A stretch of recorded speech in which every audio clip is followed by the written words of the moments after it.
For today's videos nga pala mga mamshis, magluluto tayo ng sisig. At habang pinakukulaan ko ang ating karne, ako na may magpe-prepare ng ating mga ingredients. Meron ako ditong sili, sibuyas na puti, itlog, mayonnaise, seasoning, kalamansi at siling pula para sa ating sausawan. Ayan mga kamamshis, hinugasan ko na ang ating mga ingredients na sibuyas at sili.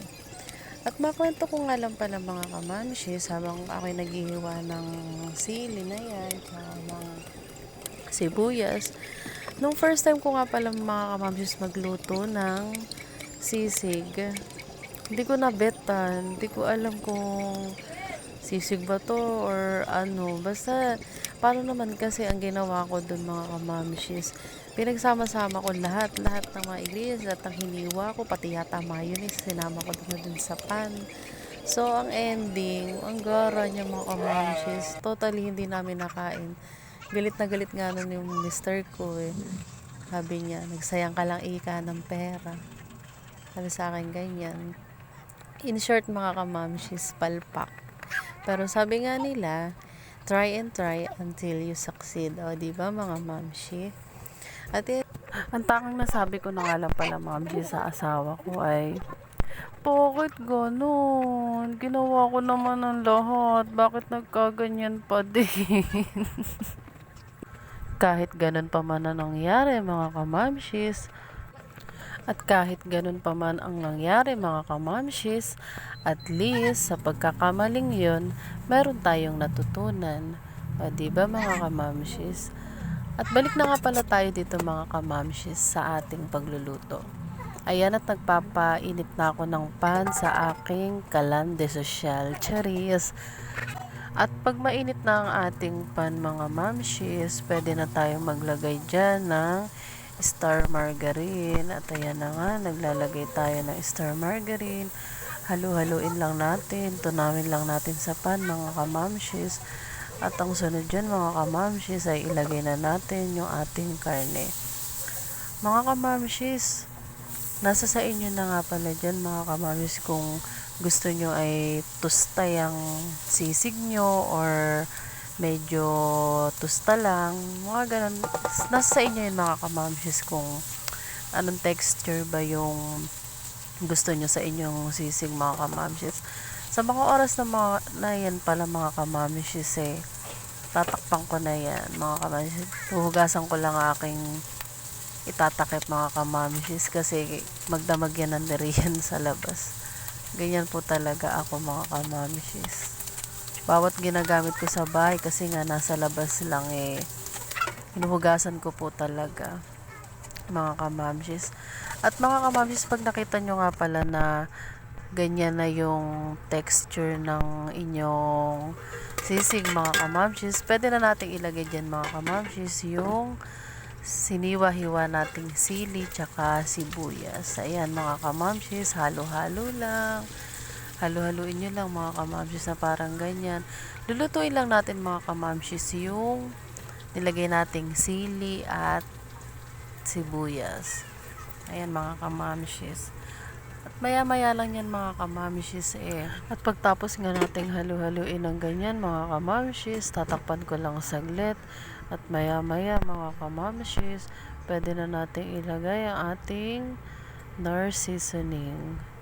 Yan lang mga kamamshis yung nilagay ko talaga. Wala ako nilagay na ibang pampalasa kundi yan lang Knorr seasoning mga kamamshis. Ayan mga kamamshis.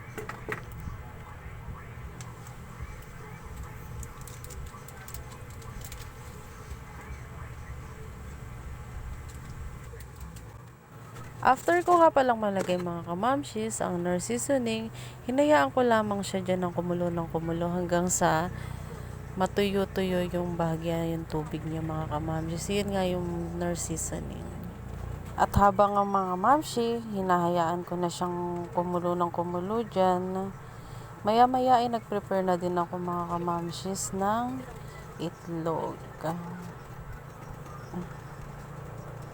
Ayan mga kamamshis. Yan lang mga kamamshis yung gusto kong luto talaga dyan. Ayan nga mga kamamshis. Ganyan nga po pala ako maglagay ng itlog mga kamamshis. Hindi ko po siya totally inilalagay mismo doon sa pan. Kasi nga, based on my experience, nasayang din po yung nakaraang kong luto gawa ng paglagay ko ng itlog doon sa pan. Ibugok o didamay lahat. So natuto na po ako mga kamamshis. Ganyan na po mga kamamshis yung ginagawa ko. Nilalagay ko muna siya sa isang lalagyan.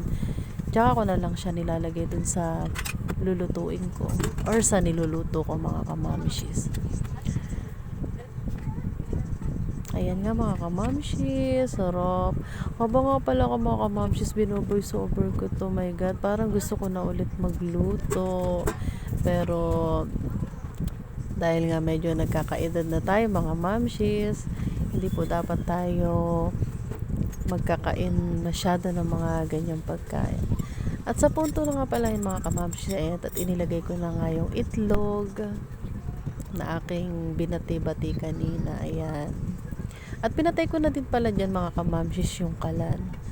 At maya-maya nga po, ayan, at may pa-plating si Mayora, charis. Ayan mga kamamshis. At habang binovoice over ko to mga kamamshis, natatakam po talaga ako. Gusto ko na nga po ulit talaga magluto at kumain. Pero, hinay-hinay lang. Charis. Pero madalang po talaga ako magluto ng mga ganyan mga kamamshis. Ayan. Pa-plating pa si Mayora. Akala mo na may tunay.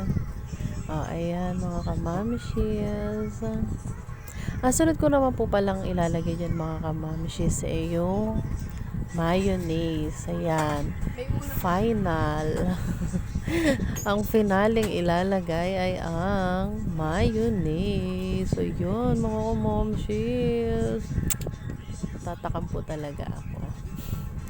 At ayan na nga po mga kamamshis, luto ng ating sisig. Heart naman dyan. At ayan na nga po mga kamamshis, kami kakain ng tatlo, ng aking kapatid at ang aking anak. Mamaya na nga pala dyan kakain si Mr. at siya'y wala pa. Anong oras na din naman kasi nagugutom na kami. Mas masarap ang pagkain pag bagong luto mga kamamshis. Ayan. Mamaya na po yung pagkain ni Mr. Pero pinagtira ko na dyan sa mga kamamshis. Nawa po sana mga kamamshis na gustuhan nyo ang aking mini vlog for today's videos. At i-follow nyo na din po pala kami mga kamamshi. Andiyan Maxine Vlog. Like and share. Yun lamang po at maraming salamat. Heart.